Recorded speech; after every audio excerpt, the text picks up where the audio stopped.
Okay, so we're going to transition to cubic inequalities. And although I already had 2 examples that I wanted to do with you, I might just keep it down to 1 because it's getting long. We have a polynomial that is not in standard form, so we need to move those all over on the same side to get it to say 0 over here. So I'm going to subtract my 3x squared and subtract my 32x. And I'm going to do that on both sides. Ooh, 3x squared minus 32x. And line them up so that I have them in standard form. 2x to the third minus 3x squared minus 32x plus 48 is less than or equal to 0. And there's our polynomial in standard form. So what we're going to do now is we are going to factor this by grouping. If you wanted to do P and Q and do rational roots theorem and trifactor theorem to see if you can find something in synthetic division, go for it.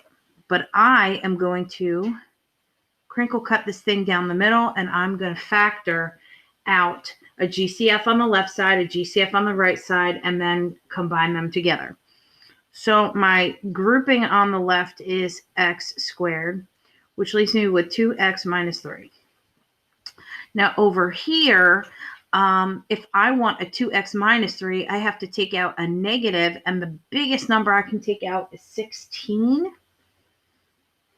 which means 16 goes into 32 2 times, and then a minus, and 16 goes into 48 3 times. So this was a challenging factor by grouping question, but you can totally do it. That's gonna be less than or equal to 0. We're then going to take the pieces that are the GCFs, and we're going to smash them into a factor. So x squared minus 16, and then bring down one of the 2x minus 3s, if you remember how to do that factor by grouping.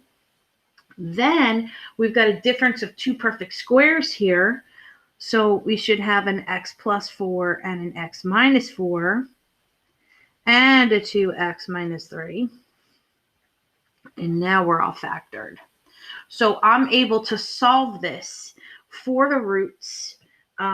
This one is going to be x equals negative 4. This is x equals positive 4. And this one, if you remember way back at the beginning of this lesson, I reminded you how to solve for x. And you can leave it 3 over 2, or if you want to convert it because it's terminating to 1.5. So I've got a cubic. The highest degree is 3. It is less than or equal to 0. My roots are negative 4, positive 4, and a positive 1.5. And what we're going to do is y-intercept and squeeze that over here. Our y-intercept is 0, 48. So I've got my 3 roots. I've got my y-intercept. I'm going to go ahead and get this thing set up to sketch, and I'll be back in a second. All right, there's my little sketch, and I'm getting ready to check my inequality to figure out whether I'm doing solid or open circles, and also what I'm looking for as far as shading goes. So this is a less than or equal to 0.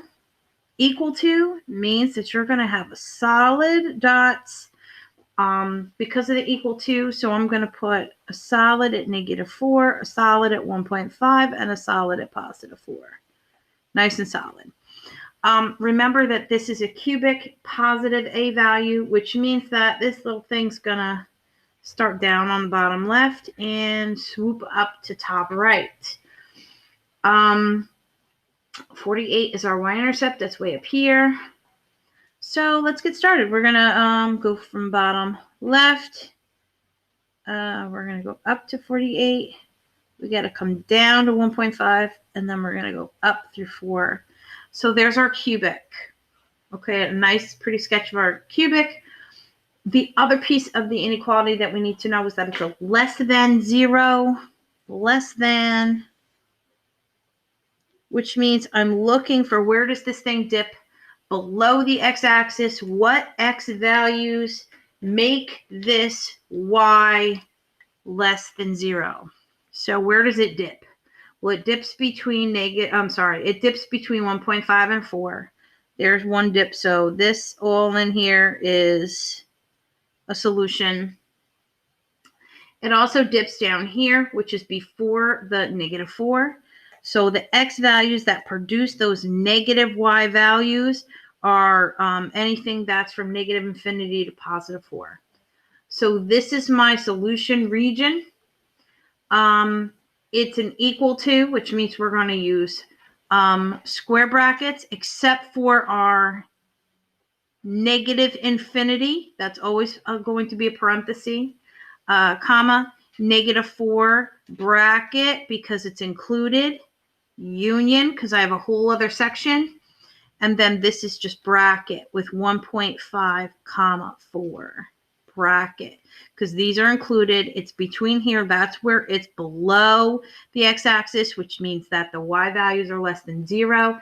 These are the x values that produce those y's that are below 0. Boom, there's your answer.